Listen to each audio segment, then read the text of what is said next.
मैंने उस पर ट्वीट किया कि जब किसान आंदोलन हुआ, चाहे 1 साल से ज्यादा चला हो, तो सरकार को किसान कानून वापस लेना पड़ा। जब ये छात्रों का आंदोलन हुआ तो सरकार को प्रधान, जो धर्मेंद्र प्रधान शिक्षा मंत्री थे, उनका इस्तीफा लेना पड़ा। जबकि शुरू में ये कहा था कि इस सरकार में तो इस्तीफे होते ही नहीं है। और तीसरा जो सीएपीएफ है, हम लोगों के संगठन में क्या कमी है कि जो हम लोग इसी प्रकार से हमारी जायज मांगे हैं और हर प्रकार से हम इतने सालों से कोशिश कर रहे हैं, क्यों हमारे जवानों को पेंशन नहीं है, क्यों हमारे जवानों को 1 रैंक 1 पेंशन नहीं है, क्यों नेता लोग झूठी बयानबाजी करते हैं। तो एक ये बहुत बड़ा अहम सवाल है कि जितने भी हमारे जनप्रतिनिधि है या मंत्रीगण है, नेता हैं, उनकी कोई जवाबदेही होनी चाहिए। ये जवाबदेही के तहत तो धर्मेंद्र प्रधान जी का इस्तीफा हुआ। लोग जवाबदेही नहीं समझते कि साहब फास्ट कोर्ट बना देंगे, कमेटी बना देंगे, उससे कोई फायदा नहीं है।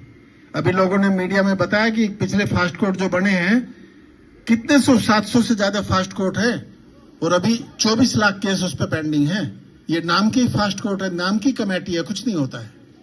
असली चीज है जो ज्वलंत मुद्दे हैं, पार्लियामेंट का सेशन बनाया जाए, स्पेशल सेशन बुलाया जाए, और जो भी अर्धसैनिक बलों के मुद्दे जिनके बलबूते पे पूरा देश सुरक्षित है, चाहे आंतरिक सुरक्षा, चाहे बाहरी सुरक्षा हो, चाहे बॉर्डर मैनेजमेंट हो, कहां नहीं अर्धसैनिक बल है। जो लोग हमारे शहीद हो गए वो तो शहीद हैं, उनका जो परिवार है और उनके जो जवान है, जीते जी वो बलिदान दे रहे हैं, उनका शहादत से कम नहीं है। सीएपीएफ में नौकरी करना एक जीते जी शहादत देना है। अपना त्योहार कभी बच्चों के साथ नहीं मना पाते, होली दिवाली में घर से दूर रहते हैं, करवा चौथ में नहीं आ पाते हैं। जितने भी इस प्रकार के सामाजिक कार्यक्रम है, शादी ब्याह हो, कोई भी त्योहार हो, कहीं हमारे लोग टाइम पे छुट्टी नहीं मिल पाती। अभी आपने देखा गृह मंत्री जी ने 30 मार्च को पार्लियामेंट में कहा कि मैं पूरी सीएपीएफ को सल्यूट करता हूं कि इनके बलबूते पे देश को नक्सल मुक्त किया गया है। यह कितना बड़ा चुनौती था देश के लिए, नक्सल हिंसा, और अकेले एक राज्य में नहीं, पूरे देश में फैला हुआ था। छत्तीसगढ़ हो, झारखंड हो, उत्तर प्रदेश के 2 चंदौली और एक और सोनभद्र जिला था, बिहार हो, झारखंड हो, उड़ीसा हो, वेस्ट बंगाल हो, कितने राज्यों में, कितने जिलों में था। ऐसी जगह थी कि वहां पे जाना मुश्किल था, आईडी प्रोन था। और इसके बाद चुनाव में देखो बिस्तरबंदी रहता है। अभी वेस्ट बंगाल में हम लोग गए थे, प्रेस कॉन्फ्रेंस किया हमने, वहां सारे सीएपीएफ के डीजी वहां बैठे हुए थे और कितना रात दिन लोगों ने काम करके ये निष्पक्ष चुनाव किया। अगर सीएपीएफ ना हो तो देश का कोई भी काम एक कदम आगे नहीं बढ़ सकता है। तो ये जो इनकी महत्ता है, जो सीएपीएफ की भूमिका है, हम चाहते हैं कि उसको देश स्वीकार करे। और इनके जो छोटे मोटे मुद्दे हैं, अभी ये काला कानून ले आए जिसमें सीएपीएफ के 13,000 अधिकारियों का कैरियर चौपट हो गया।